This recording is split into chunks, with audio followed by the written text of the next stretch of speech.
Safdah TV. Assalamualaikum warahmatullahi wabarakatuh.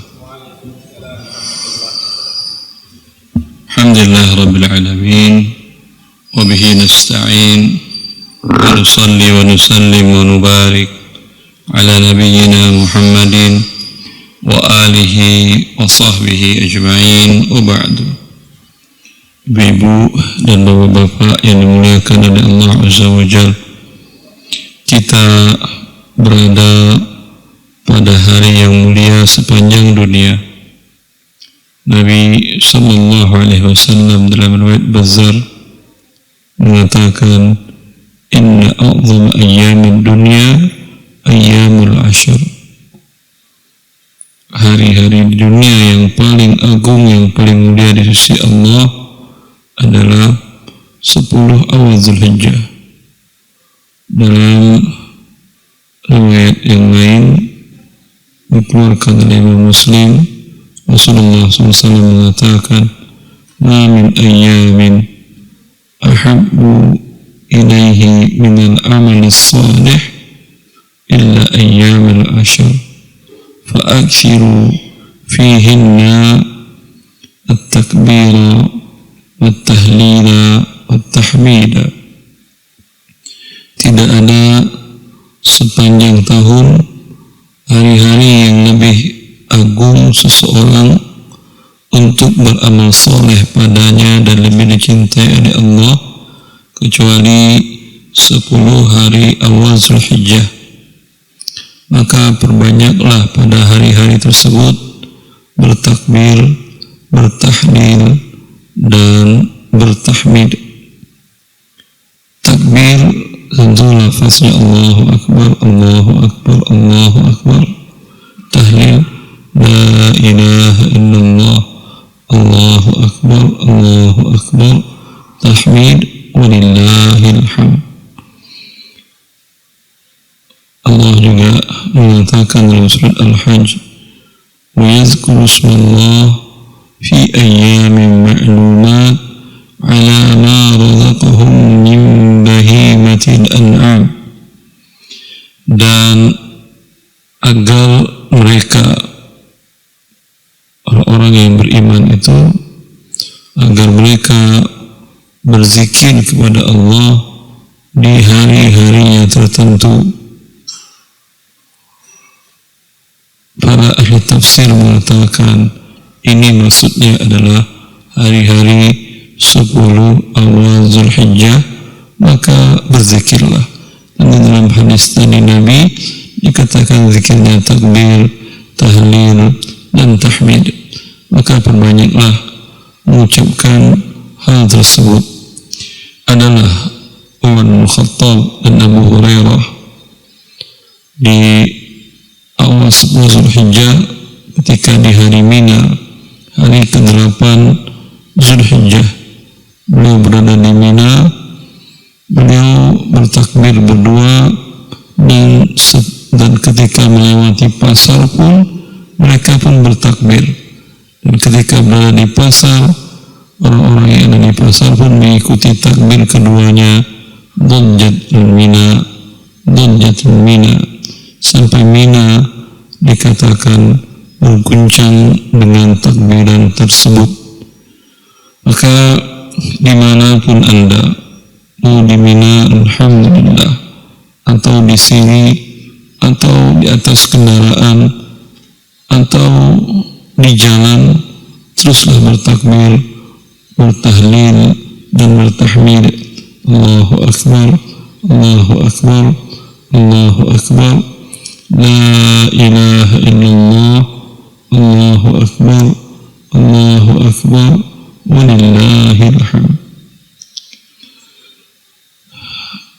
Di dalam hadis yang lain, al-amalu salihu fiha, bahwa setiap amal salih di hari-hari 10 itu sangat dicintai oleh Allah, apapun jenis amal salihnya.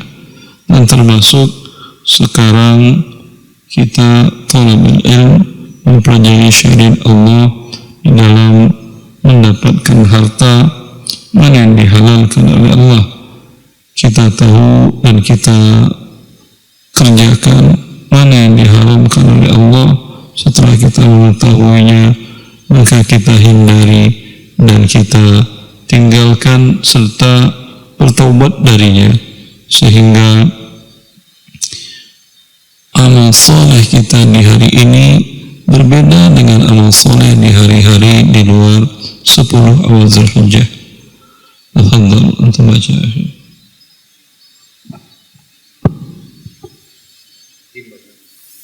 Bismillahirrahmanirrahim. Abi dan Umi, kita mulai di halaman 146 melanjutkan bahasan berikutnya, yaitu upah atau imbalan melakukan pekerjaan haram.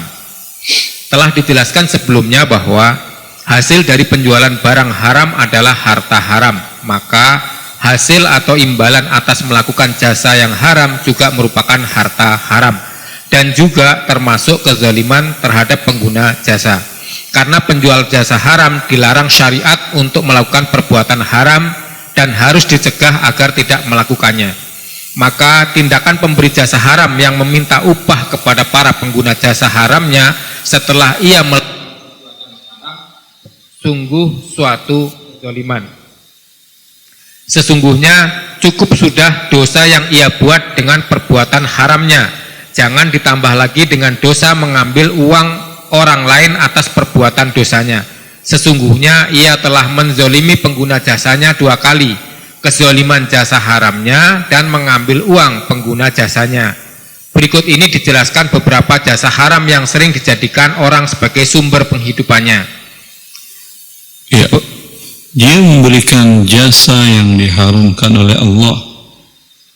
Setelah itu dapat uang atas perbuatan haramnya, atau ada kesepakatan di awal atas perbuatan haramnya, maka untuk berlipat-lipat sanksi dan azab yang diberikan oleh Allah kepadanya. Lanjut. Bahasan berikutnya, upah jasa memainkan alat musik dan mendendangkan lagu diiringi musik. Pada pembahasan sebelumnya telah dijelaskan bahwa alat musik hukumnya haram, maka juga haram hukumnya memainkan serta menerima upah atas jasa memainkan alat musik atau mendendangkan lirik lagu yang diiringi musik. Dan harta yang dihasilkan dari profesi ini termasuk harta haram karena imbalan atas perbuatan yang haram. Ya, biasanya jasanya murah atau mahal itu? Sudah haram, mahal lagi. Karena dia tahu haram, mungkin dia minta mahal. Orang biasanya kalau jasanya halal minta gratisan. Ya. Kalau ada orang mengajarkan kebaikan, berusaha minta diskon, bahkan minta gratis. Ya. Menuntut ilmu dulu tidak mau, ketika sekarang mau belajar tidak mau juga keluar uang. Tapi orang jasa yang haram mau dia bayar dengan harga mahal. Ya, begitulah hidup di dunia ini. Semuanya terbalik. Ya, para penyanyi itu pendapatan bulanannya untuk profesor ilmu syar'i, doktor ilmu syariat, ilmu agama, itu pendapatan dia mungkin 1% pendapatan yang dokter syariat. Yang ini sekolah pun nggak pernah tamat, tapi karena jago melakukan perbuatan haram itu, gajinya per hari mungkin 1000% dari yang dokter agama Islam tadi. Begitulah hidup. Baik. Al-Minhaji, ulama mazhab Syafi'i wafat tahun 880 Hijriah, berkata, menyewakan alat musik serta memainkannya seperti gendang, seruling, rebab, dan sejenisnya haram memberikan upah imbalannya dan juga haram mengambil upahnya, karena transaksi ini termasuk memakan harta orang lain dengan cara yang batil. Begitu juga tidak boleh memberikan imbalan jasa kepada para penyanyi. Ya, Al-Minhaji mazhab Syafi'i, ya, dalam kitabnya Jawahirul Uqud atau apa nama kitabnya, Syarah Minhajut Thalibin juga yang baik. Lanjut. Hukum haram ini disepakati oleh ulama seluruh mazhab sebagaimana disebutkan dalam ensiklopedia fikih Islam.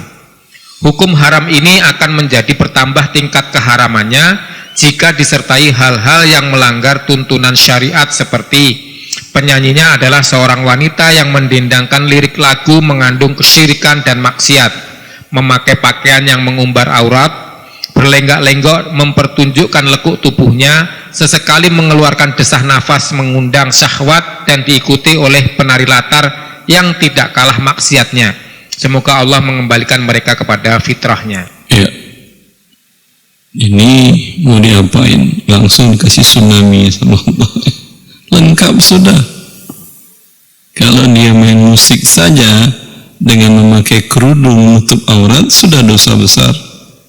Sekarang sudah auratnya dibuka dan seterusnya, ya memang pantasnya bagi dia tsunami. Ketika tsunami di Pangandaran waktu itu ya, di mana waktu itu? Lagi awal tahun baru, musik itu di pantai Anyer, di Anyer ya. Ya, memang itu yang pantas. Sebelum itu terjadi kita ingatkan. Ya, kalau sudah terjadi, tentu ya, selagi mereka tidak berbuat syirik, kita doakan semoga Allah mengampuni dosanya. Tapi jangan sampai terjadi itu. Itu tugas setiap orang yang tahu akan suatu hal yang haram. Bila ada anak-anak muda Anda minta izin ke Nabi mau ke Anyer, ngapain ini tahun baruan di sana, Anda bilang itu kamu menghadiri tempat yang haram. Kalau Allah murka gimana? Datang tsunami, gempa bumi, kamu mati dalam keadaan maksiat kepada Allah. Umi doanya aja yang jelek. Ini sebelum terjadi ya. Kalau sudah terjadi, Umi tinggal menangis aja lagi, patah hati nggak tahu apa obatnya. Ya. Kalau setiap ayah dan bunda, ibu mengingatkan anak-anak muda mereka sehingga tidak ada yang datang, kira-kira mereka masih konser enggak? Di depan jin mereka konser, jin nggak bayar, mereka dapat uang mereka. Subhanallah. Lanjut. Berikutnya adalah upah kontrak profesi sebagai aktor atau aktris. Sebelum menjelaskan hukum upah kontrak yang didapat dari akting dalam sebuah produk hiburan, harus dijelaskan terlebih dahulu tinjauan Islam terhadap seni peran, apakah dibolehkan atau tidak. Seni peran sejatinya hanyalah sarana untuk menyampaikan sebuah ide ataupun misi. Seni peran merupakan sarana yang paling ampuh dalam seni peran dapat menyampaikan sebuah makna yang tidak dapat disampaikan melalui sarana lain seperti tulisan dan lisan. Ya, dalam syariat juga begitu. Anda kalau mau berangkat haji, diceramahin oleh ustadz tentang cara manasik haji 1 minggu. Disuruh berangkat haji, nanti tawafnya kebalik-balik mungkin. Sa'inya kebalik-balik.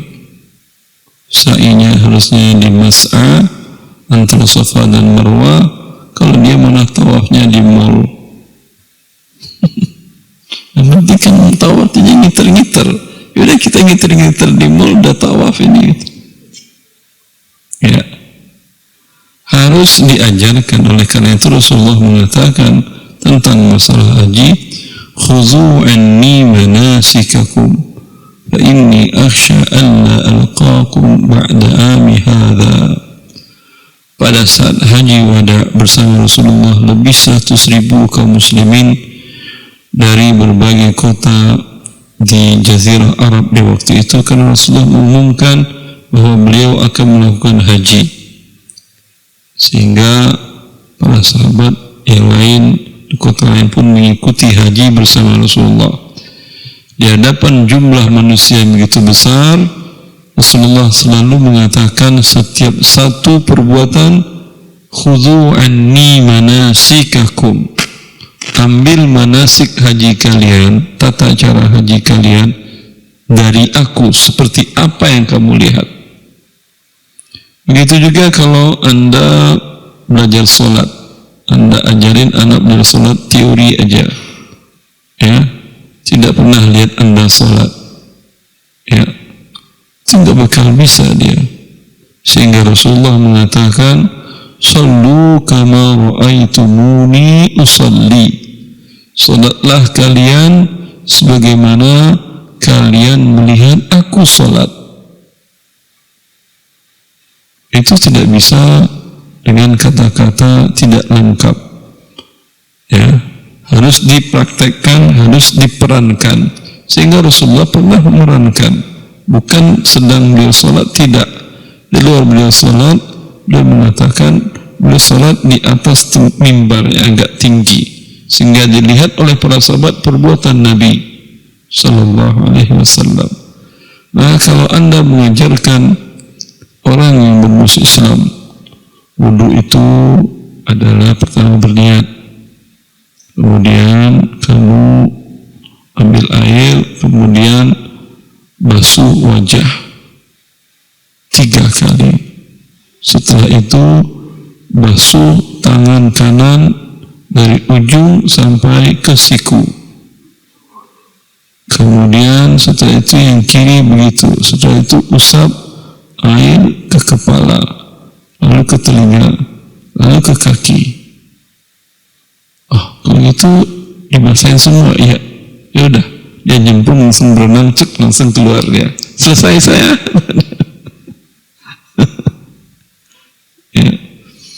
Maka yang paling gampang, janganlah Anda ngomongin begini begitu, lihat duduk itu begini, dia perhatiin, habis itu coba kamu lakuin, langsung bisa. Ya, sholat pun begitu. Kamu mau sholat sekarang, Al-Fatihah udah hafal belum? Kadang non-muslim ada kan yang hafal Fatihah kan, ya? Iya. Waktu kecil dia sama-sama anak-anak muslim yang lain, walaupun dia non-muslim, tapi bergaul sama tetangga-tetangga yang muslim, ikut ngaji di masjid, dia ikut juga walaupun dia non-muslim. Ya. Kalau Fatihah kadang ada, kalau belum hafal Fatihah, capek dia Anda suruh hafal Fatihah, waktunya dia masih Islam sekarang, nanti berarti wajib sholat zuhur 2,5 jam cukup nggak untuk menghafal Fatihah? Ya, Anda, para ulama mengatakan bila orang tidak bisa membaca Fatihah, tidak hafal, minimal dia membacakan tasbih, tahmid, dan takbir dan tahlil. Subhanallah, walhamdulillah, wa la ilaha illallah, Allahu akbar. Itu bisa kan, ya? Bisa pengganti Fatihah. Adapun bacaan lain, apakah rukun dalam salat? Tidak, hanya gerakan. Tambah rukun adalah tahiyat, tasyahud awal, tasyahud, asyhadu an la ilaha illallah wa asyhadu anna Muhammadar Rasulullah. Allahumma salli ala Muhammad wa ala ali Muhammad. Cukup. Berarti kalau dia masih Islam jam 9, jam 12 sudah bisa dia sholat? Bisa, sudah. Tapi kalau Anda harus hafalkan, baca Allahumma ba'in baini wa baini khataya kawa'ata bainal masyriqi wal maghrib. Pusing dia itu. Belum Fatihah. Anda ayat pendek harus, kata Anda. Padahal sunnah. Yang rukun hanya Fatihah. Kalaupun tak bisa, karena waktunya mepet tadi, ya, cukup subhanallah, alhamdulillah, wa la ilaha illallah, Allahu akbar. Kemudian tahiyat, tasyahud. Jelas?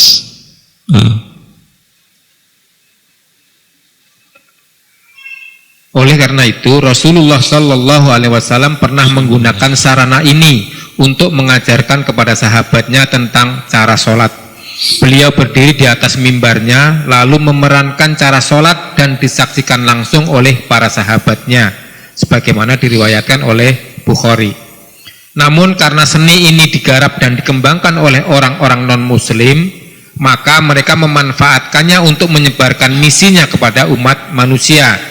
Maka produk tontonan yang mereka hasilkan bertentangan dengan nilai-nilai Islam, tidak terlepas dari memperlihatkan aurat wanita, mempertunjukkan adegan-adegan yang membangkitkan syahwat, seolah-olah penontonnya menyaksikan dua orang yang berzina di tengah jalanan umum.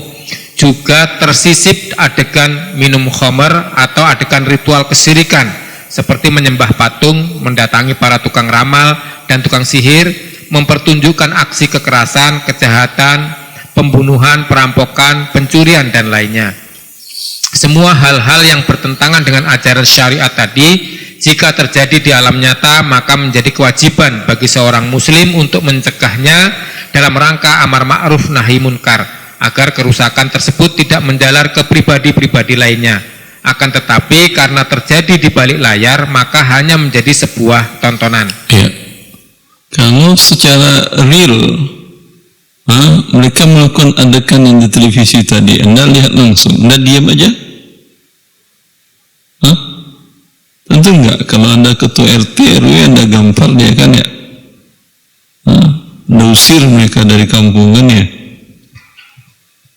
Ya, seperti itu ya kawan. Ini nampaknya luar biasa, apalagi yang dari luar, dari Jepang, dari Korea, mereka orang musyrik. Mana mereka mengerti bahwa syirik adalah dosa yang paling besar? Memang seperti itu budaya mereka, syirik. Dari India, syirik.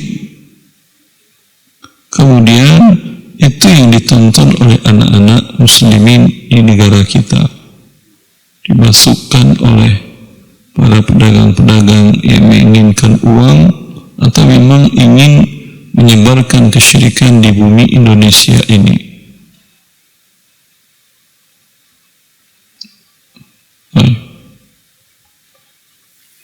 Di antara dampak menonton kemaksiatan di layar kaca, jika suatu saat pribadi yang telah terbiasa menonton hal-hal maksiat tersebut menghadapinya di alam nyata, maka ia tidak akan tergugah untuk merubahnya, malah menikmatinya sebagaimana ia menikmati tontonan yang serupa di layar kaca. Ya, dampaknya hilang rasa keimanan kita, sense tanggung jawab sosial kita hilang. Kalau kita tidak terbiasa melihat kesyirikan, melihat aurat, orang berzina, berjalan laki perempuan yang bukan mahram, itu minimal ada rasa perasaan gak senang itu. Ya. Tapi bila sudah sering ditontonkan televisi, sekarang di YouTube dan lain-lain, TikTok dan segala macam, itu menyebabkan kita jadi mati rasa, seperti yang dikatakan oleh Nabi SAW. Bila seseorang berbuat dosa, maka dititikkan di hatinya titik hitam. Bila dia bertobat, maka hatinya bening kembali, sokoda qalbu. Bila dia tidak bertobat dan membuat dosa baru, titik hitam bertambah. Bila tidak bertobat, bikin dosa baru lagi, titik hitam bertambah, sampai hati itu kalkuzi mujakhia, seperti kuali atau dandang yang dimasak pakai api kayu bakar, itu mantap hitamnya kan ya, kayak dibalikin pantatnya itu, seperti itu hatinya sudah, sehingga la ya'rifu ma'rufan wa la yunkiru makruhan. sehingga tidak bisa membedakan mana yang hak dan batil lagi. Maka jangan pernah bila Anda terlihat suatu maksiat, karena jadi nggak mungkin orang hidup di zaman sekarang nggak pakai itu, kebutuhan komunikasi dan lain-lain. Ya, bila terlewatkan gambar yang diharamkan itu tanpa aurat, langsung di skip. Jangan dibiarkan sejenak, karena ketika Anda biarkan sejenak, hati Anda tertarik, ya, maka langsung dititikkan di hati Anda, ya, sehingga nanti menjadi biasa lagi jadinya. Allahumma musta'an. Maka muncullah generasi yang menjalani hidupnya seperti apa yang ditontonnya, jauh dari tuntunan Rabb yang telah menciptakannya. Mereka menganggap remeh perbuatan dosa, tidak ambil peduli dengan kerusakan masyarakat di sekitarnya. Sebab berikutnya adalah hukum seni peran. Muhammad Musa dalam tesisnya yang berjudul Ahkam at-Tamsil fil Fiqih Islami menyimpulkan bahwa para ulama kontemporer sepakat mengharamkan acting. Itu artinya beliau seangkatan dengan Ustadz Eko Haryanto rahimahullah. Dia wafat waktu setelah sidang disertasi terkena COVID. Ini teman satu angkatannya, beliau orang Mesir, menulis tesis tentang hukum fikih terhadap seni peran, terhadap peran, tesisnya. Lanjut. Beliau menyimpulkan bahwa para ulama kontemporer sepakat mengharamkan akting yang mengandung kerusakan akhlak, mempertontonkan hal-hal yang mengundang syahwat, adegan porno, anjuran mengikuti cara hidup orang kafir, yaitu dari sisi berpakaian dan adat istiadat, mengucapkan kata-kata yang mengandung kemusyrikan dan kekafiran, merendahkan derajat kaum muslimin dan melecehkan para ulama, tersirat ajakan melakukan kejahatan, kekerasan, dan pemikiran-pemikiran yang menyesatkan. Ya, walau itu pura-pura hanya peran saja. Bila Anda disuruh memerankan, kita mau bikin umpamanya untuk hari besar kemerdekaan kita bikin sandiwara atau teater atau hari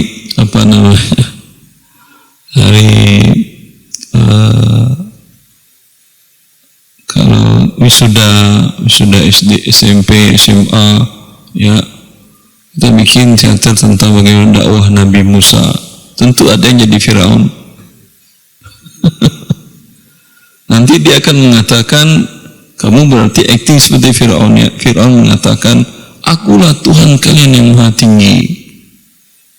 Itu walaupun dia adalah akting, itu ucapan syirik, kafir itu.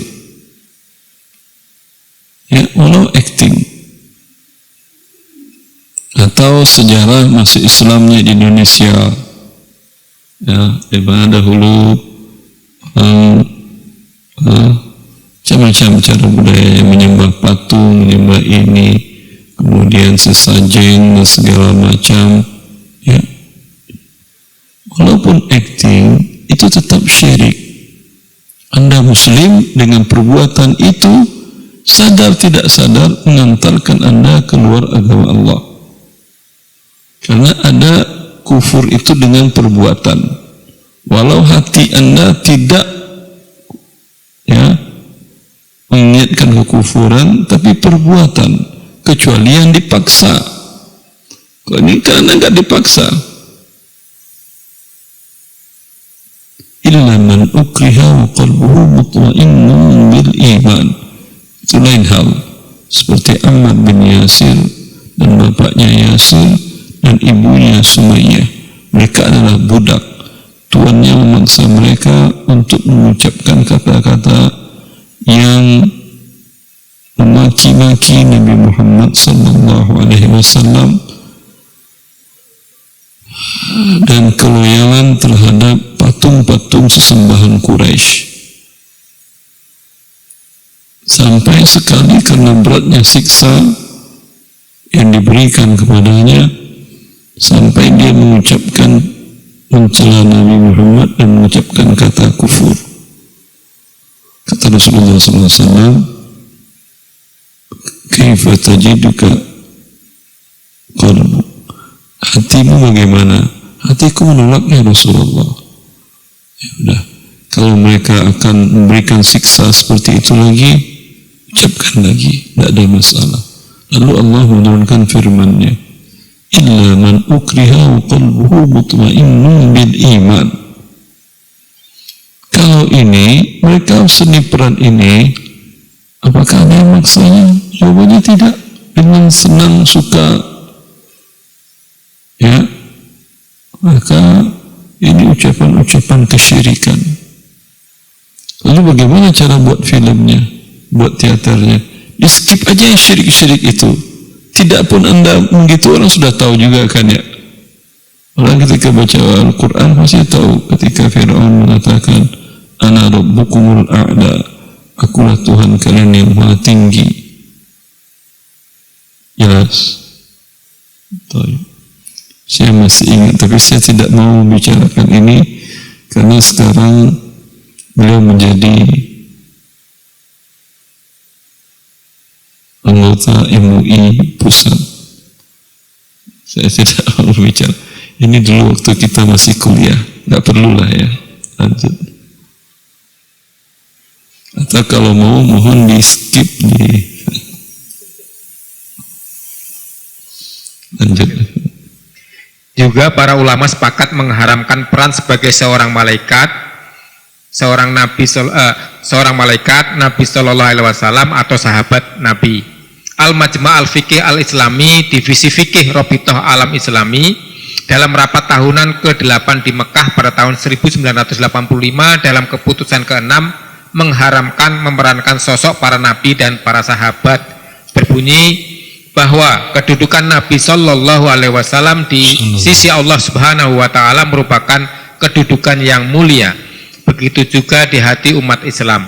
Allah telah mengangkat namanya, meninggikan derajatnya, para malaikat bersolawat kepadanya, dan Allah juga memerintahkan umat Islam bersolawat kepadanya. Telah menjadi kewajiban umat Islam menghormati, memuliakan, mengagungkan serta menempatkan Nabi Shallallahu Alaihi Wasallam pada tempat selayaknya. Maka apapun bentuk penghinaan dan merendahkan derajatnya merupakan perbuatan kafir serta murtad dari ajaran Islam, na'udzubillahi min dzalik.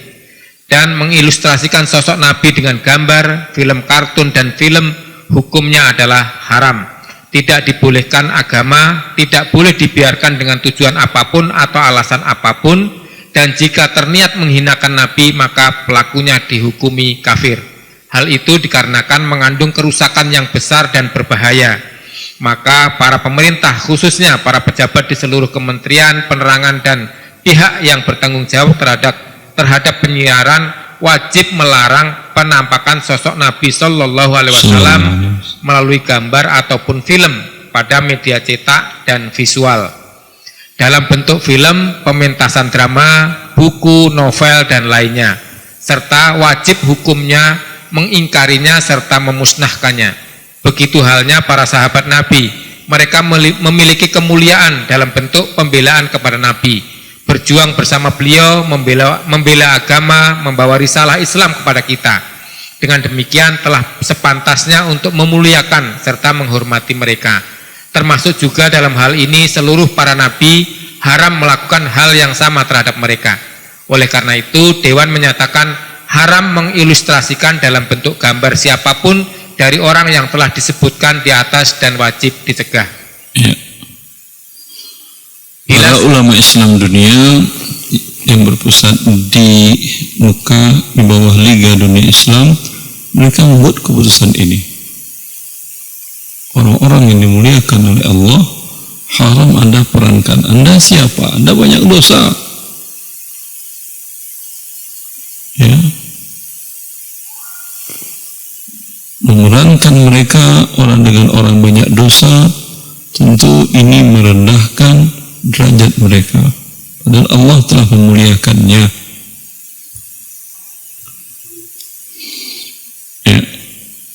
Dan ini bukan hanya Nabi Muhammad, seluruh para nabi.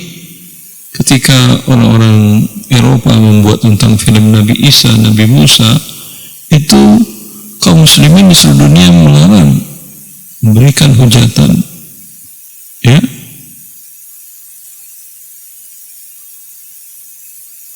karena kita tidak sempurna iman kita bila hanya beriman kepada Nabi Muhammad dan tidak beriman kepada para rasul yang telah Allah jelaskan di dalam kitabnya.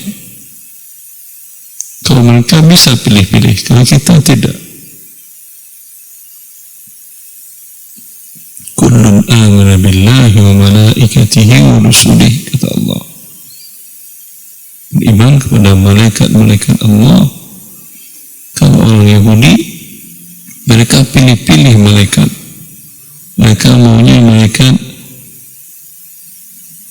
Mikail, sehingga Anda akan lihat banyak orang-orang Eropa, Amerika yang namanya Mikail. Karena malaikat Mikail menurunkan hujan, menumbuhkan pepohonan, malaikat kebaikan. Jibril mereka tidak suka. Ya. Kalau bagi kita orang Islam, semuanya malaikat Allah.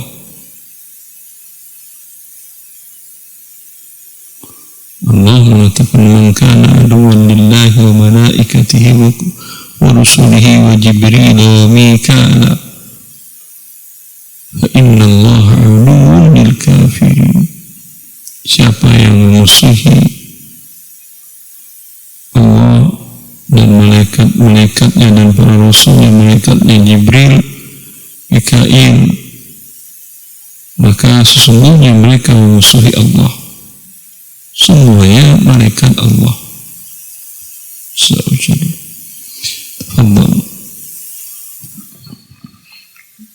Bila seni peran terbebas dari hal-hal haram yang disebutkan di atas, bagaimana hukum memerankan sosok orang lain dalam sebuah produk hiburan? Para ulama kontemporer berbeda pendapat tentang hukum berakting atau memainkan sebuah peran yang terbebas dari hal-hal yang diharamkan. Pendapat pertama, akting hukumnya haram. Pendapat ini didukung oleh Syekh Abdul Aziz bin Baz, Syekh Al-Albani, Syekh Sholeh Al-Fauzan, dan Syekh Bakr Abu Zaid. Dalil pendapat ini bahwa asas akting, sebagian ulama, akting itu tidak boleh. Ya. Karena ini mengandung dusta. Emang Anda dia, bukan. Apalagi kalau aktingnya itu merendahkan, mencaci orang. Ya, dia perankan, dia ceritakan si fulan itu, sehingga orang lain ketawa melihat dia memerankan. Itu sering biasanya. Lagi ngobrol, lagi segala macam, lagi rame-rame, Anda aktingkan. Kadang yang diaktingkan itu guru-gurunya mereka sendiri. Temu teman-teman SMA, teman-teman kuliah, sering yang digibahnya para gurunya dicontohkan untuk ketawa. Subhanallah. Bukan berikan doa untuk gurunya yang telah mengajarnya kebaikan, malah menghibahnya dengan cara memerankan bagaimana kelemahan guru itu. Ya, dan kelemahan orang, nggak ada orang tidak ada kelemahan. Sepintar apapun dia, tidak ada yang tidak punya kelemahan.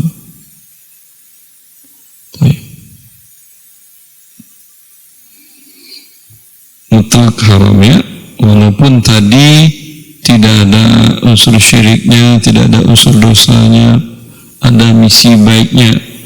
Ini mengatakan mutlak haram. Lanjut.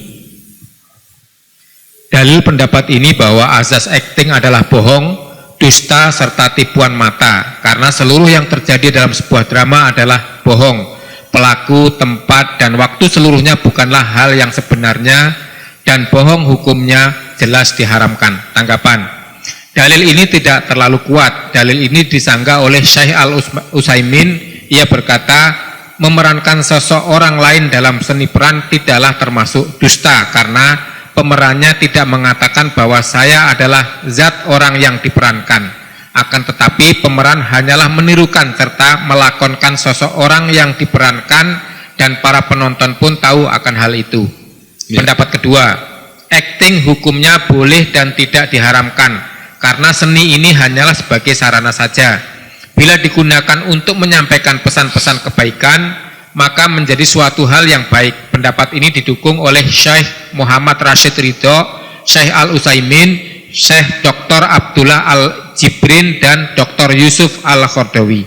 Di antara dalil pendapat ini sebagai berikut. 1. Hukum asal perbuatan selain ibadah adalah boleh, sehingga ada dalil yang mengharamkan. Seni peran bukanlah sebuah ibadah, oleh karena itu hukumnya boleh selagi tidak ada dalil yang mengharamkan. Ya, hukum asal perbuatan manusia boleh, kecuali ada dalil yang mengharamkan perbuatan tersebut, termasuk seni peran. Ya, Anda memerankan acting, ya, itu perbuatan, hukumnya boleh. Ya. Yang kedua, menganalogikan seni peran dengan beberapa kasus yang terjadi pada masa Nabi Shallallahu Alaihi Wasallam, diantaranya penjelmaan malaikat dalam rupa manusia, bahkan rupa seorang sahabat Nabi, sebagaimana diriwayatkan oleh Aisyah radhiyallahu anha bahwa pada saat pengepungan benteng Bani Quraisyah, Nabi Shallallahu Alaihi Wasallam pergi, kemudian datang lagi menemui para sahabatnya sambil bertanya, apakah tadi ada seseorang lewat di sini? Mereka menjawab, seorang sahabat yang bernama Dihyah Al-Qalbi mengendari unta yang berwarna kelabu. Nabi Shallallahu Alaihi Wasallam bersabda, dia bukanlah Dihyah, itu adalah malaikat Jibril yang diutus Allah untuk mengguncangkan pertahanan Yahudi Bani Quraisyah dan memberikan ketakutan dalam jiwa mereka. Hadis riwayat Al-Hakim dan disahihkan oleh Al-Zahabi. Penjelmaan malaikat Jibril menjadi sosok yang mirip dengan salah seorang sahabat dapat dijadikan landasan hukum bolehnya memainkan peran orang lain, karena malaikat adalah hamba Allah yang tidak pernah melanggar perintah Allah. Jika memainkan peran sebagai sosok orang lain diharamkan, tentunya malaikat Jibril tidak akan melakukannya. Yang ketiga, peristiwa seorang sahabat yang berpura-pura menyantap makanan di hadapan tamunya. Ya, itu juga drama kan? Drama nggak dia itu? Pura-pura makan di hadapan tamunya, agar tamunya makanan tanpa tersinggung. Baik, lanjut. Diriwayatkan dari Abu Hurairah radhiyallahu anhu bahwa di suatu malam Rasulullah kedatangan seorang tamu. Lalu beliau memberikan istri-istrinya untuk memberitahu istri-istrinya untuk menyiapkan makanan. Mereka menjawab bahwa tidak ada makanan di rumah. Maka Rasulullah mengatakan pada para sahabat, siapa yang mau menjamu tamu ini? Seorang Ansor menyanggupinya dan membawa tamu tersebut ke rumahnya. Ia berkata kepada istrinya, muliakanlah tamu Rasulullah. Istrinya berkata, yang ada hanyalah makan malam untuk anak-anak kita. Suaminya berkata, siapkan makanan tersebut, lalu nyalakan lampu, kemudian tidurkan anak-anak jika mereka minta makan. Sang istri melakukan perintah suami. Ia menyiapkan makanan dan menyalakan lampu. Setelah makanan berada di hadapan tamu, ia menidurkan anak-anak. Kemudian ia berpura-pura memperbaiki lampu dengan maksud memadamkannya. Dalam keadaan gelap, tamunya makan dan mereka berdua memperlihatkan kepada tamunya bahwa seolah-olah mereka juga makan bagian mereka. Malam berlalu dan mereka tidur dalam keadaan lapar. Di pagi hari, sahabat ini menemui Nabi Shallallahu Alaihi Wasallam. Beliau bersabda, sesungguhnya Allah tertawa atau kagum dengan perbuatan kalian berdua tadi malam. Lalu Allah menurunkan firman-Nya yang artinya, dan mereka orang-orang Ansor mengutamakan orang-orang Muhajirin atas diri mereka sendiri, sekalipun mereka dalam kesusahan. Dan siapa yang dipelihara dari kekikiran dirinya, mereka itulah orang-orang yang beruntung. Surat Al-Hasyr ayat 9, diriwayatkan oleh Bukhari dan Muslim. Perbuatan suami istri tadi dengan berpura-pura menyantap makanan di hadapan tamunya dapat dikategorikan acting, dan Allah memuji perbuatan mereka. Ini berarti bahwa seni peran hukumnya boleh. Wallahu a'lam, pendapat yang membolehkan seni peran lebih kuat berdasarkan dalil-dalil yang mereka kemukakan.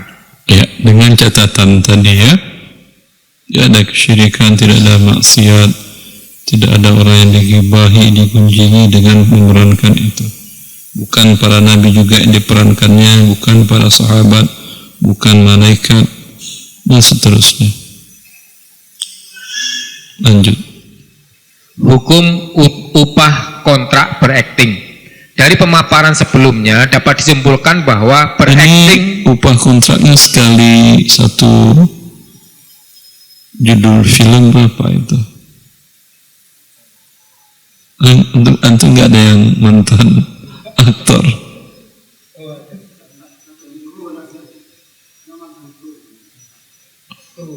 Ya berapa itu kontrak? Satu judul film berapa? Kalau dia yang aktor sentral, apa nama kalau aktor pemeran utama berapa? 200 juta. Berapa jam kerja itu? Satu judul film.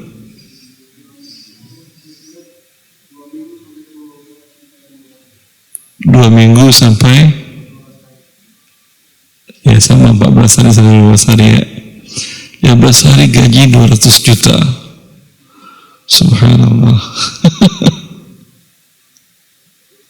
Sebulan gaji 400. Profesor ada segitu?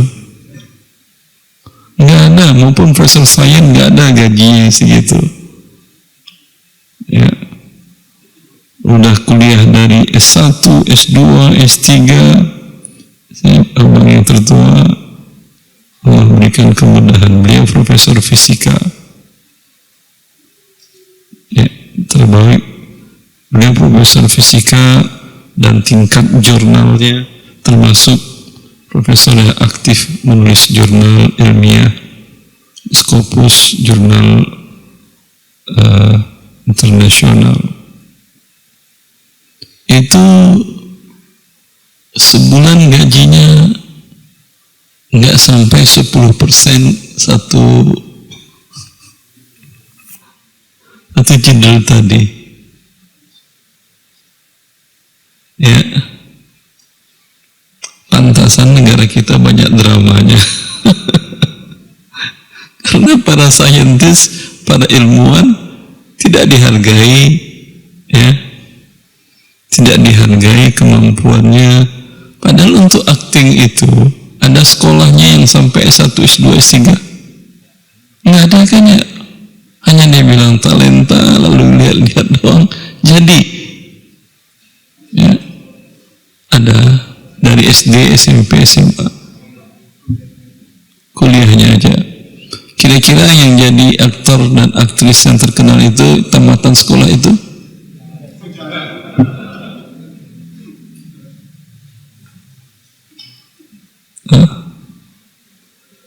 Subhanallah, makanya daripada sekolah nggak jelas mending antum dagang, jelas dapat rezeki yang banyak dan dihalalkan oleh Allah Azza wa Jalla. Kecuali kalau cerdas banget. Kalau cerdas banget silahkan sekolah sehingga hasil yang Anda temukan bermanfaat untuk manusia. Sehingga dengan itu ya Anda akan dituliskan terus pahala selagi hasil penelitian Anda digunakan oleh manusia. Itu iya. Baik. Berikutnya adalah hukum upah kontrak berakting. Dari pemaparan sebelumnya dapat disimpulkan bahwa berakting dapat dikelompokkan menjadi dua bagian. Pertama, akting yang disertai hal-hal yang haram, dan kedua, akting yang terbebas dari hal-hal yang haram. Sebab berikutnya, upah berakting yang disertai hal-hal haram. Akting yang disertai hal-hal yang haram terkadang memang dilakukan langsung oleh aktor atau aktris, seperti tidak menutup aurat, adegan setengah persinahan, mengucapkan kata yang mengandung kesyirikan, mengucapkan kata kufur, adegan melakukan ibadah kepada selain Allah, dan lain-lainnya. Maka hukum upah atas peran ini termasuk uang haram berdasarkan dalil-dalil berikut. 1. Firman Allah Subhanahu wa taala yang artinya, hai orang-orang yang beriman, janganlah kamu saling memakan harta sesamamu dengan jalan yang batil. Surat An-Nisa ayat 29. Dalam ayat di atas, Allah melarang memakan harta orang lain dengan cara yang batil dan mengambil upah dari akting perbuatan haram, termasuk memakan harta dengan cara yang batil, karena dia mendapatkan uang dengan cara melakukan akting yang haram yang jelas merupakan perbuatan batil. Yang kedua, hadis Nabi Shallallahu Alaihi Wasallam yang artinya, sesungguhnya Allah bila mengharamkan sesuatu berarti Allah mengharamkan juga uang hasilnya. Hadis riwayat Ibnu Hibban dan Daruqutni. Hadis ini disahihkan oleh Arnaud. Hadis di atas tegas menyatakan haram upah dari perbuatan yang haram. Terkadang pemeran tidak langsung melakukan hal-hal yang haram dalam peran yang ia lakonkan, akan tetapi misi utama film tersebut adalah hal-hal yang diharamkan seperti menyudutkan umat Islam. Maka upah dari peran yang ia mainkan sekalipun pada dasarnya boleh, akan tetapi keberadaannya dalam film tersebut turut melengkapi hal yang diharamkan, maka hukumnya juga menjadi haram, termasuk dalam rangka tolong-menolong dalam dosa.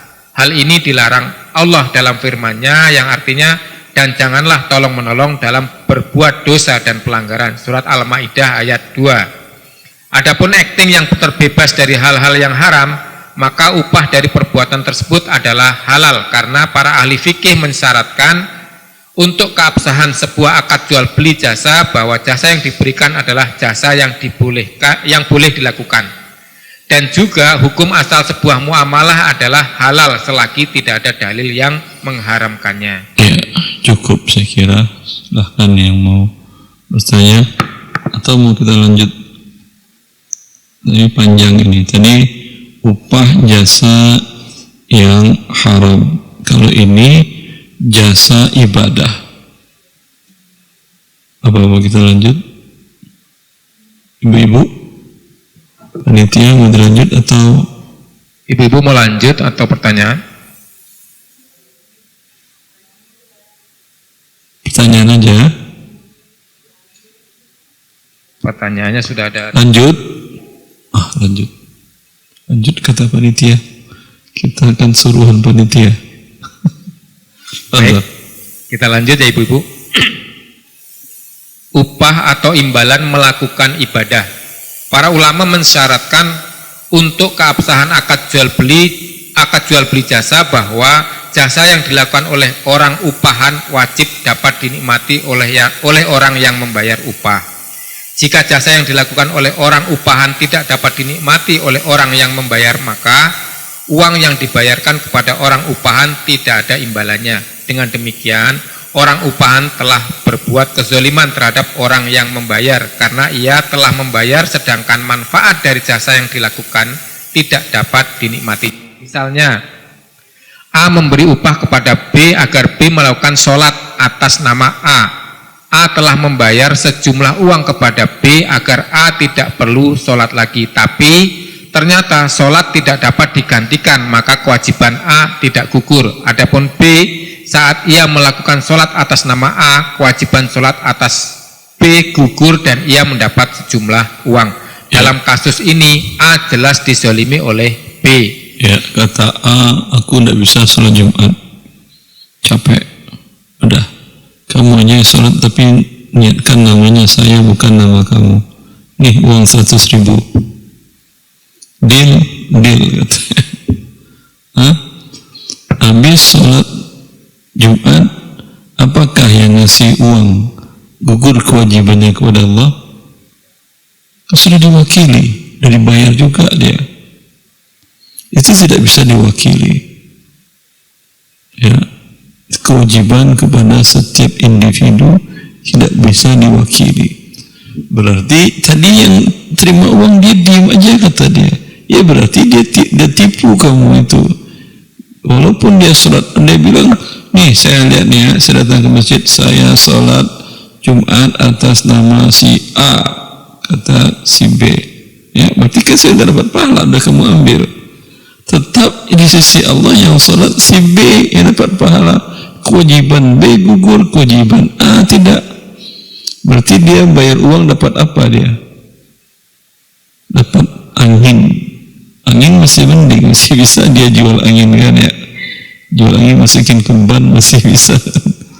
Ini nggak dapat sama sekali. Baik. Sebentar akan ada. Sabar ya Pak. Lanjut. Kaidah ini berlaku untuk ibadah mahdoh atau murni seperti sholat, puasa, iktikaf dan setiap ibadah yang fardu ain dilakukan oleh seorang muslim. Ya, Dan hukum yang fardu ain ya, yang kewajibannya pada setiap individu. Ya. Dan hukum bahwa ibadah tidak dapat diubahkan agar dikerjakan oleh orang lain disepakati oleh para ulama. Ya.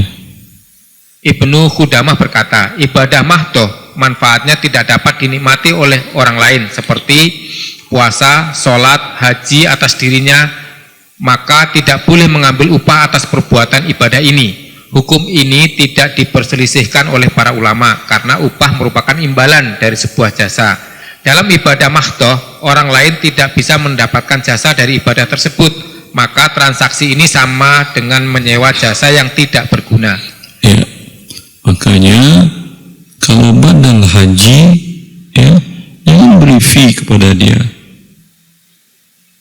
Ya, yang membadalkan, yang minta dibadalkan karena ayahnya sudah sakit-sakitan, nggak bisa naik pesawat, kemudian apalagi tawaf, sa'i, wukuf, tidak bisa, ada uzur.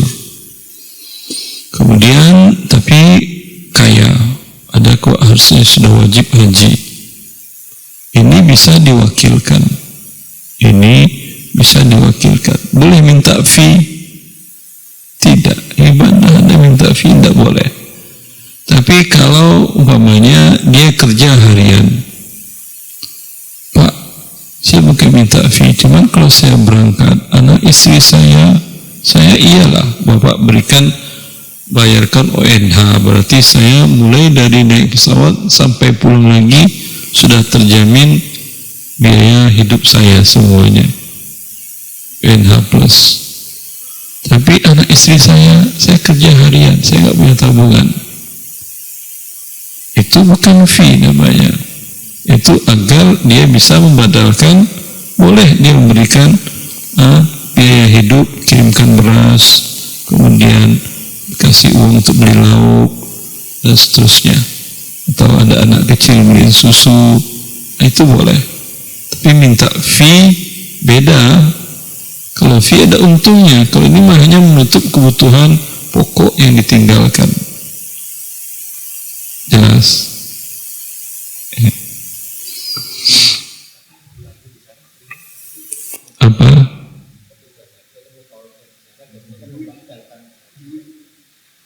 Pakai mic.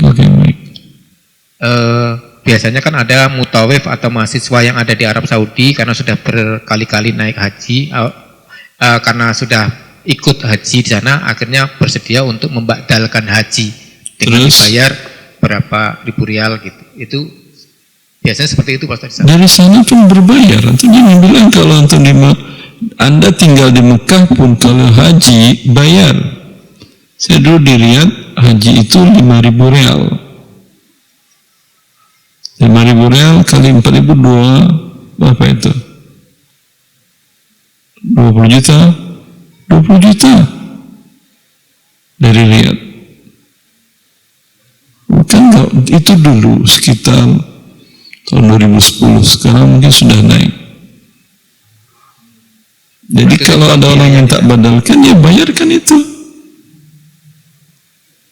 Ya, kalau saya ada kecukupan untuk anak istri saya tinggal, tidak perlu diberikan itu. Jelas, tidak perlu dia tambahkan, hanya bayarkan aja biaya berangkat, biaya travel, biro travelnya. Jelas kalau gitu Pak Ustaz. Jelas Ustaz. Adapun ibadah yang dapat dinikmati oleh orang lain manfaatnya seperti mengimami sholat, mengumandangkan azan, menyampaikan fatwa, mengajarkan Al-Quran, hadis serta ilmu-ilmu keislaman termasuk ceramah agama, maka para ulama berbeda pendapat tentang hukum menerima upah sebagai imbalan dari melakukan ibadah tersebut. Ya, ibadah yang ada manfaat untuk pihak lain. Ya, kalau yang tadi nggak ada manfaat untuk pihak lain. Ya, ini apakah boleh diwakilkan, boleh mendapat fee, dapat gaji atau tidak atas jasanya? Ini ada perbedaan pendapat para ulama. Kalau tadi sepakat para ulama haram, jelas. Baik. Berikut beberapa ibadah yang diperselisihkan tentang kebolehan mengambil upah sebagai imbalan melaksanakannya. Yang pertama, honor mengajar Al-Quran. Ya, ini yang Bapak tanyakan ya Pak. Honor mengajar Al-Quran, gaji guru ngaji, boleh atau tidak? Lanjut. Honor mengajar Al-Quran, ilmu-ilmu keislaman dan ceramah agama. Kalau ini saya profesinya dosen magister ekonomi syariah, juga penceramah di berbagai komunitas di masjid dan di tempat-tempat komunitas kaum muslimin dan muslimat. Kita lihat. Berarti kalau tidak halal saya berhenti berarti ya. Berhenti menerima upah. Ya dakwah tetaplah. Bukan berhenti berdakwah, berhenti menerima upah. Tapi kira-kira masih bisa hidup saya?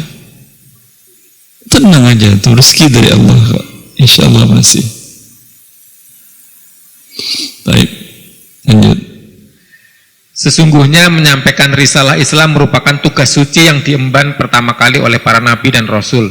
Mereka menyeru umatnya untuk beribadah kepada Allah dengan penuh keikhlasan tanpa meminta honor, gaji atau upah. Yang sering terjadi adalah sebaliknya, umat mereka memberikan imbalan berupa hinaan, cacian, lemparan batu, bahkan ancaman pembunuhan. Ya, para nabi gimana mau gaji oleh umatnya? Diajak dakwah aja, menyembah Allah dilemparin batu. Kamu mungkin dapat uang dari hal tersebut. Lanjut. Allah mengekalkan keikhlasan mereka berdakwah tanpa meminta honor dalam Al-Quran. Allah berfirman tentang para rasul, yang artinya mereka para rasul itulah orang-orang yang telah diberi petunjuk oleh Allah, maka ikutilah petunjuk mereka. Katakanlah, aku tidak meminta upah kepadamu dalam menyampaikan Al-Quran. Al-Quran itu tidak lain hanyalah peringatan untuk seluruh umat. Surat Al-An'am ayat 90. Nabi Nuh berkata kepada umatnya, yang artinya, dan dia berkata, hai kaumku, aku tiada meminta harta benda kepada kamu sebagai upah bagi seruanku. Upahku hanyalah dari Allah. Surat Hud ayat 29. Nabi Hud berkata kepada kaumnya, hai kaumku, aku tidak meminta upah kepadamu bagi seruanku ini. Upahku tidak lain hanyalah dari Allah yang telah menciptakanku. Maka tidakkah kamu memikirkannya? Hud ayat 51. Nabi Soleh berkata kepada umatnya, dan aku sekali-kali tidak minta upah kepadamu atas dakwah ini. Upahku tidak lain hanyalah dari Tuhan semesta alam. Surat Asy-Syu'ara ayat 145. Nabi Lut juga berkata kepada kaumnya, dan aku sekali-kali tidak minta upah kepadamu atas dakwah ini. Upahku tidak lain hanyalah dari Tuhan semesta alam. Surat Asy-Syu'ara ayat 164. Nabi Syu'aib juga mengatakan hal yang sama kepada umatnya, dan aku sekali-kali tidak minta upah kepadamu atas dakwah ini. Upahku tidak lain hanyalah dari Tuhan semesta alam. Surat Asy-Syu'ara ayat 180. Allah mengisahkan tentang seseorang yang menyeru kaumnya untuk mengikuti para rasul yang tidak meminta upah dari dakwah yang mereka lakukan. Yang artinya, dan datanglah dari ujung kota seorang laki-laki dengan bergegas-gegas ia berkata, hai kaumku, ikutilah para rasul, ikutilah orang-orang yang tiada meminta balasan kepadamu, dan mereka adalah orang-orang yang mendapat petunjuk. Surat Yasin ayat 20-21. Keikhlasan para nabi tersebut ditiru oleh para sahabat Nabi, tabi'in, dan para ulama yang menjadi panutan umat dari masa ke masa. di mana mereka mengajar Al-Quran, tafsir, hadis, akidah, fikih, dan ilmu-ilmu keislaman lainnya tanpa pernah menarik honor dari para jamaahnya. Akan tetapi dewasa ini mengingat biaya hidup untuk menutupi kebutuhan pokok, pangan, sandang, papan, pendidikan, dan kesehatan cukup tinggi yang menuntut para pendakwah harus memenuhi kebutuhan pokok dia dan keluarganya. Bolehkah menerima gaji dari berdakwah, mengajar Al-Quran, dan ilmu-ilmu keislaman lainnya? Ya, artinya kalau para ulama tadi tidak dicukupi biaya hidupnya, ya mereka turunlah untuk mencari biaya hidup yang lain. Apa dampaknya? Ustaz, kajian siap. Ketika waktunya datang, kok Ustaz belum nyampai? Ini mohon maaf, lagi di kebun. Haknya dia lah lagi di kebun. Ustaz, kok begitu, tidak mengajarin umat? Tidak mengajarin umat. Kalau saya ngajarin umat tidak di kebun saya, anak istri saya kelaparan.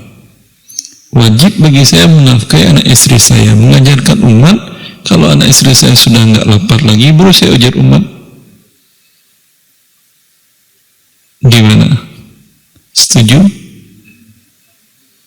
Setuju, tidak masalah. Ya, begitu juga imam. Pak Imam, gimana tuh? Gimana anda? Ini lagi di kebun. Ini siapa menjadi khatib Jumat ini? Tapi kita disepakati anda. Bagaimana lagi?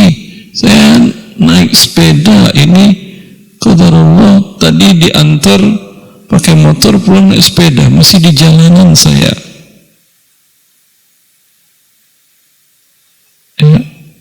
Haknya dia.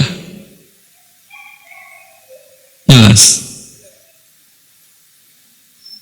Terus ini belum selesai dalam hukum halal haramnya. Ini baru wacana. Mari kita lihat hukum halal haramnya.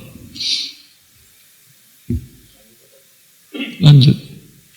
Kalau lanjut sampai selesai, ini mesti nanggung. Makanya lanjut. Boleh menerima honor dari Baitul Mal. Ya. Para ulama sepakat. Kalau honornya dari Baitul Mal, tidak ada perbedaan pendapat para ulama. Karena sahabat Nabi, para tabi'in mendapatkan biaya hidup, reward dari Baitul Mal. Sampai ulama-ulama abad kelima masih diberikan biaya hidup oleh Baitul Mal. Ulama yang menghabiskan dirinya mengajar umat, ya. Yang berdagang silahkan, yang berdagang seperti Abdullah bin Mubarak, di ulama dan pedagang. Tapi ulama yang diminta oleh negara untuk mengkhususkan dirinya, Abu Hanifah juga pedagang, tidak ada masalah.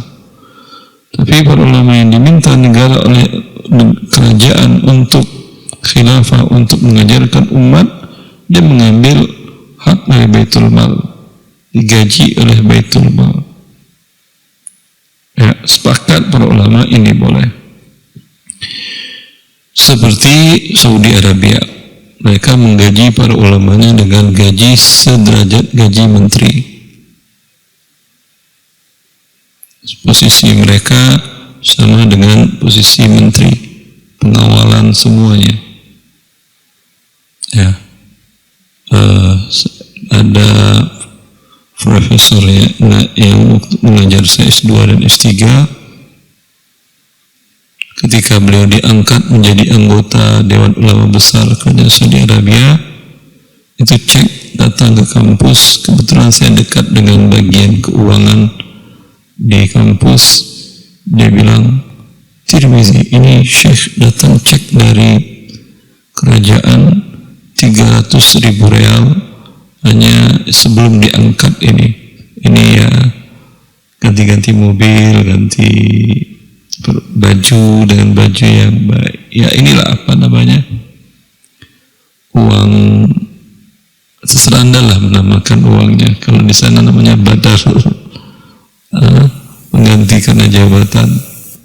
300.000 real, sekitar 1,2 miliar. Tanpa imbalan itu sebelum diangkat. Setelah nanti dia bulanannya gak jauh lagi dari itu gajinya. Makanya di negara yang seperti ini orang cita-citanya kalau datanya anak-anak Arab dulu sekarang saya nggak tahu. Cita-citamu jadi apa? Jadi syekh. Terhormat, gaji besar. Ya. Bermanfaat untuk manusia. Apa lagi nggak enaknya? Ya. Sehingga saya waktu kuliah dahulu di kampus saya Universitas Islam Muhammad bin Saud, itu yang paling banyak penerimaan mahasiswa fakultas syariah. Persaingan ketat, syarat nilai dari SMA atau dari aliyah itu mesti rata-rata di atas 9, kurang 9 tidak bisa diterima untuk tes baru belum tentu bisa diterima, karena tamat dari fakultas syariah itu sama kayak kedokteran UI di Indonesia, Anda bisa kerja di mana aja, ya.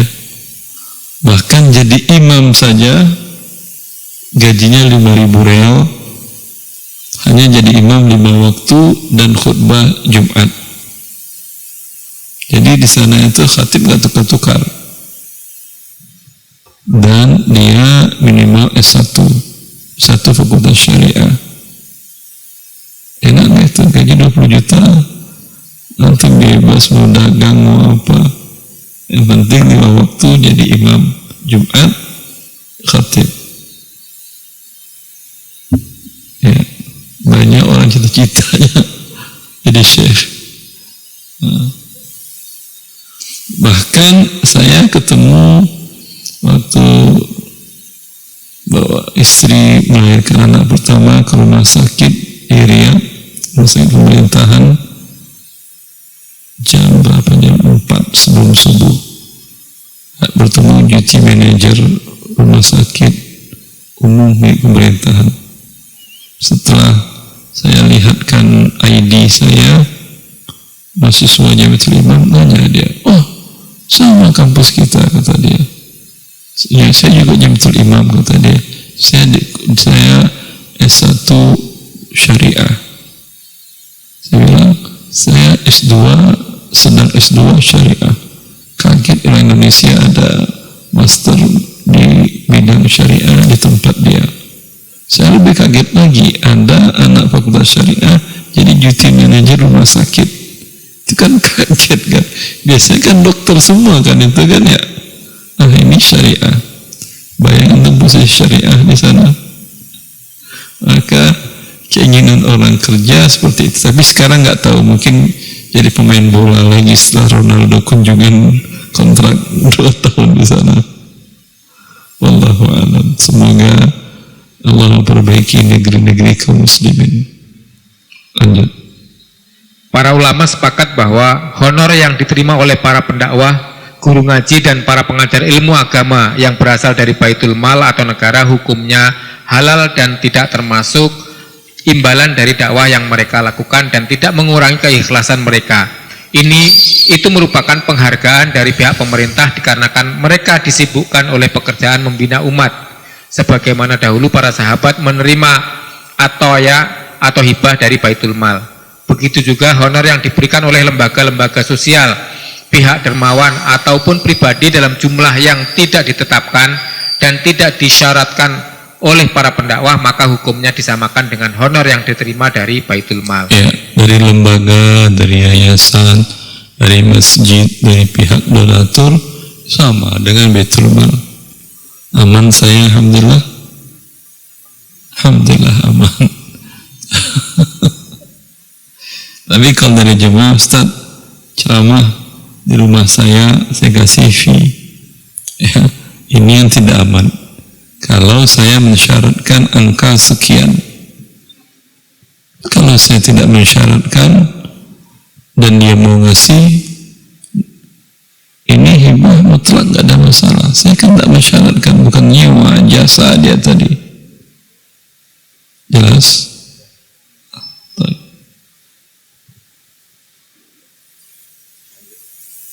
Tapi ada satu kegiatan konsultasi syariah di kantor saya online, memang saya terapkan uang fee bagi yang ingin konsultasi. Karena satu alasan, kalau tidak pakai uang fee, saya menyiapkan namanya untuk hal tersebut, saya tidak punya waktu untuk mengatur jadwal orang-orang menerima WA dan telepon untuk konsultasi syariah.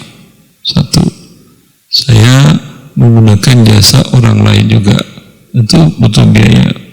Satu. Kedua, kalau gratis biasanya mereka tidak disiplin dan daftar pada waktunya nggak hadir, padahal saya sudah menyediakan waktu dan waktu orang-orang yang digaji tadi sudah terpakai. Ya, ini dia merugikan. Kalau sekarang dia ngomong Ustaz Erwandi dunia banget, mau konsul saja harus pakai bayar. Ya, karena konsul Anda secara tadi ada orang-orang yang bekerja dan mereka tentu menggunakan waktu mereka harus dibayar. Kalau Anda mau konsul gratis, boleh, saya nggak pernah melarang. Bagaimana caranya? Saya tunjukkan caranya. Silahkan sholat di tempat saya sholat, habis sholat ngobrol sambil jalan ke parkir, setelah itu selesai, dapat 5-10 menit gratis, itu tidak ada masalah. Ya, tapi kalau mau janjian, mau itu kan mengganggu saya jadinya. Ya atau tidak? Saya ada urusan yang lebih penting, saya tidak bisa karena sudah minta janjian. Lalu saya sudah siapkan waktunya, dia nggak datang. Itu bukan kerugian materi saja saya, mantelnya lebih besar daripada kerugian materi. Kenapa? Karena dia merasa gratis. Orang kalau gratisan kan tidak menghargai. Ya, tapi ketika berbayar takut hilang uangnya dia. Hal ini dahulu saya masih ingat. Dahulu di Riyadh itu semua gratis, mushaf gratis, buku gratis, ikut tahfiz belajar gratis, semua gratis. Dampaknya banyak orang ambil buku gratis, dia jual. Dahulu di tahun 90-an waktu saya kuliah di Libya, itu mahasiswa Libya minta mushaf 10-20 gratis. Ya. Tapi kemudian banyak dijual di pasar Senen, mushaf-mushaf yang cetakan dari Madinah yang ada stempel Libyanya itu dijualin.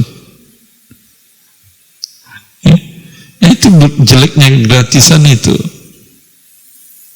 Kemudian kalau buku-buku agama yang gratisan itu pasti nggak dibaca orang. Jarang-jarang, paling 1% yang mau baca. Dianggapnya buku murahan. Ya. Tapi kalau bukunya mahal, ya dia berkorban, dia akan serius memanfaatkannya. Allahul musta'an. Ya, aman saya, silakan Nafi. Kalau saya ada aman, kita lanjut. Kalau enggak, saya cut pulang kita ada lagi. Halalkah upah kerja dakwah? Adapun upah yang disepakati dari awal antara pendakwah dan pengguna jasanya seperti seorang guru mengajar Al-Quran atau ilmu-ilmu keislaman dengan mensyaratkan honor Rp50.000 setiap kedatangan, atau seorang pendakwah mensyaratkan dari awal honor Rp500.000 untuk sekali ceramah agama yang bila honor tersebut tidak mampu dipenuhi pihak pengguna jasa, pendakwah menolak untuk memberikan ceramah. Hukum kehalalan upah ini diperselisihkan oleh para ulama. Ini yang ada perbedaan pendapat. Kalau yang pertama sepakat boleh. Kalau dia pun bilang saya nggak mau isi kajian kalau nggak bayarannya sekian juta.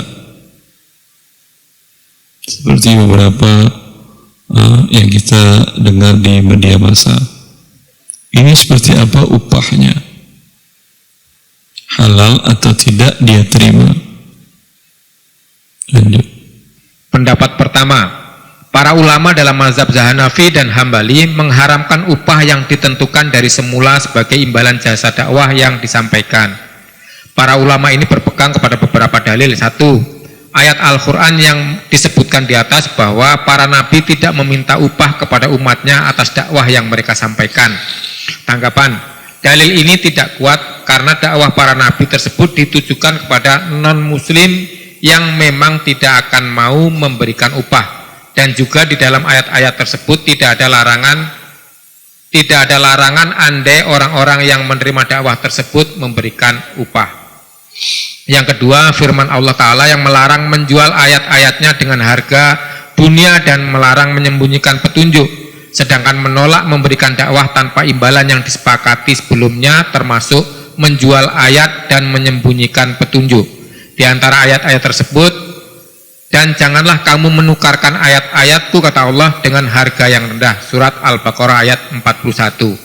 Dan surat lainnya Al-Baqarah ayat 159 yang artinya, sesungguhnya orang-orang yang menyembunyikan apa yang telah kami turunkan berupa keterangan-keterangan yang jelas dan petunjuk setelah kami menerangkannya kepada manusia dalam Alkitab, mereka itu dilaknati Allah dan dilaknati pula oleh semua makhluk yang dapat melaknati. Al-Baqarah ayat 159.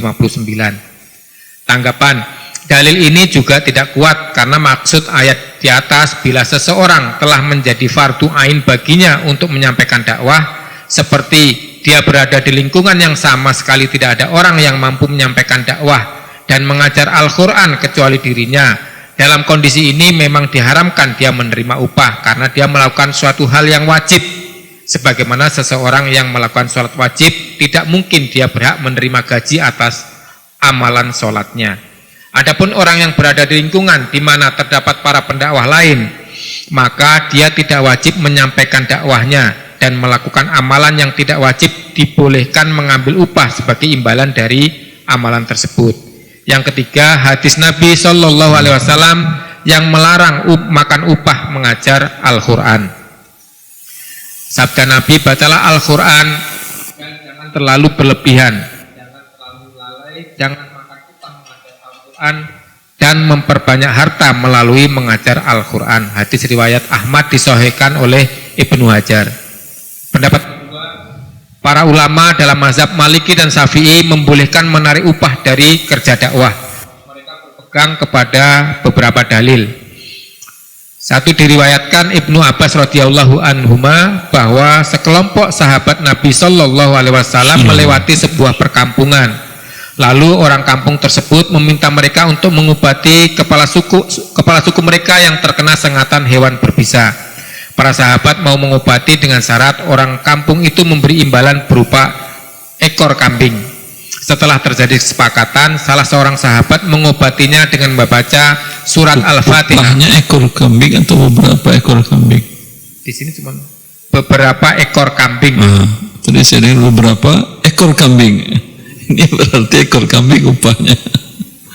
Dengan syarat orang kampung itu memberi imbalan beberapa ekor kambing. Itu betul. Setelah terjadi kesepakatan, salah seorang sahabat mengobatinya dengan membaca surat Al-Fatihah. Seketika itu juga si sakit langsung sembuh dan mereka memenuhi akad serta memberikan beberapa ekor kambing yang disepakati. Sebagian sahabat menolaknya karena dianggap mengambil upah dari bacaan Al-Quran. Sesampainya di Madinah, mereka mengadukan hal tersebut kepada Nabi Shallallahu Alaihi Wasallam. Maka Nabi Shallallahu Alaihi Wasallam bersabda, sesungguhnya upah yang paling pantas untuk kalian terima adalah imbalan Al-Quran. Hadis riwayat Bukhari. Berarti boleh upah mengajarkan Al-Quran? Boleh. Hah? Boleh, hadis ini boleh. Kalau enggak, ke siapa Anda belajar? Semua orang sibuk, ya. Ya kalau Anda berhak mencari dunia, dia juga berhak mencari dunia. Ya. Maka atas waktunya tadi yang Anda pakai, Anda berikan imbalan, tidak ada masalah. Allah, lanjut. Yang kedua, diriwayatkan dari Sahal bin Sa'ad radhiyallahu anhu bahwa seorang wanita menawarkan dirinya untuk dinikahi Nabi Shallallahu Alaihi Wasallam. Akan tetapi Nabi Shallallahu Alaihi Wasallam tidak berniat menikahinya. Maka seorang sahabat meminta kepada Nabi Shallallahu Alaihi Wasallam agar menikahkan wanita itu dengan dirinya. Lalu Nabi Shallallahu Alaihi Wasallam memerintahkan sahabat tersebut untuk mencari maharnya. Namun dia tidak memiliki apa-apa. Maka Nabi Shallallahu Alaihi Wasallam menanyakan apakah dia hafal beberapa surat Al-Quran. Dia menjawab hafal beberapa surat. Maka Nabi Shallallahu Alaihi Wasallam bersabda, kami telah menikahkanmu dengan perempuan tersebut dengan mahar mengajarkan wanita itu beberapa surat Al-Quran yang engkau hafal. Hadis riwayat Bukhari dan Muslim. Dari hadis ini dipahami bahwa upah mengajar Al-Quran halal sehingga bisa dijadikan mahar layaknya emas, perak dan lain-lain. Ya, boleh berarti ngajarin Quran dapat emas, perak. Alhamdulillah. Dari dua pendapat di atas, dengan argumen masing-masing, sebagian para ulama mencari jalan tengah, yaitu tidak dibenarkan mengambil upah berdakwah kecuali untuk menutupi biaya kebutuhan pokok pendakwah dan keluarga yang menjadi tanggungannya. Karena bila sama sekali diharamkan, dikhawatirkan akan langkanya orang yang mau mengajar, mendakwahkan dan menyiarkan agama Allah. Karena para juru dakwah tersebut disibukkan oleh aktivitas kesehariannya mencari nafkah. Hal ini mungkin akan berakibat buruk terhadap generasi selanjutnya. Mereka tidak lagi memahami agama Allah karena tidak ada lagi orang darinya. Dan apabila dibolehkan tanpa syarat yang berarti dibolehkan mencari kekayaan sebanyak-banyaknya dengan profesi sebagai pendakwah, seperti fenomena sekarang di mana seorang ustadz ternama tidak mau memberikan pengarahan agama bila imbalannya kurang dari sekian juta. Hal ini jelas bertentangan dengan hadis yang melarang memperbanyak harta dengan mengajarkan Al-Quran. Dengan demikian pendapat ini cukup kuat, yakni boleh mengambil upah kerja dakwah untuk menutupi kebutuhan pokok. Maka bila seorang juru dakwah memiliki penghasilan lain atau memiliki harta yang cukup untuk memenuhi kebutuhan pokok diri dan keluarganya, seyogianya lah ia tidak mengambil honor yang diberikan jamaah yang dikumpulkan oleh mereka rupiah demi rupiah agar mendapatkan siraman rohani dari seorang ustadz. Sedangkan ustadz yang menerima honor tersebut hidup bergelimang harta. Sebetulnya ini masih termasuk juga hak cipta menulis buku keislaman. Tapi waktu tinggal 10 menit, kita lanjut. Semoga bermanfaat. Wallahu a'lam taufiq wa sallallahu alaihi Muhammad wa alihi wa sahbihi wa sallam. Assalamualaikum warahmatullahi wabarakatuh.